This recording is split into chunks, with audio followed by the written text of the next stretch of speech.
మాన్యువల్కి switch అయ్యే ముందు మీరు ఒక ట్రయాంగిల్ గురించి తెలుసుకోవాలి. ట్రయాంగిల్ అంటే మన మ్యాథ్స్లో చదువుకుంటాం కదా, ఆ ట్రయాంగిల్ కాదు, ఎక్స్పోజర్ ట్రయాంగిల్. ఈ మాన్యువల్లో షూట్ చేసి మోస్ట్ ఆఫ్ ది సెగ్మెంట్స్ మొత్తం, అంటే మోస్ట్ ఆఫ్ ది మొత్తం కూడా ఈ ట్రయాంగిల్ బేస్ చేసుకొని ఉంటుంది. ఆ ట్రయాంగిల్ ఏంటంటే ISO, shutter speed and aperture.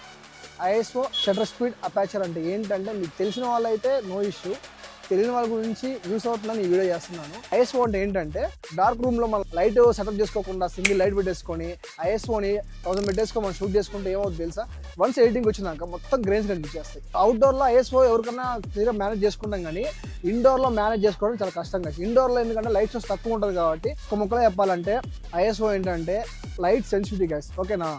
లో ISO is equal to clean footage, high ISO is equal to grain image. లో పెట్టుకుంటే క్లీన్ ఫుటేజ్ అంటే నీట్గా సాఫ్ట్గా వస్తుంది, హై పెట్టుకుంటే మొత్తం గ్రెయిన్స్ అన్ని వచ్చేస్తాయి, ఓకేనా. గైస్, మీ కెమెరా సెట్టింగ్స్ గురించి మరింత ఇన్ఫర్మేషన్ కావాలంటే కింద లింక్ ఇస్తాను, వెళ్ళి చూసేయండి. లేదంటే మన ఛానల్లో ఫుల్ వీడియో ఉంటుంది, వెళ్ళి చూసేయండి. ఇలాంటి షార్ట్ ఫార్మాట్ ఇన్ఫర్మేషన్ కోసం మన ఛానల్ని సబ్స్క్రైబ్ చేసుకోండి గైస్, ఓకేనా. Thanks for watching.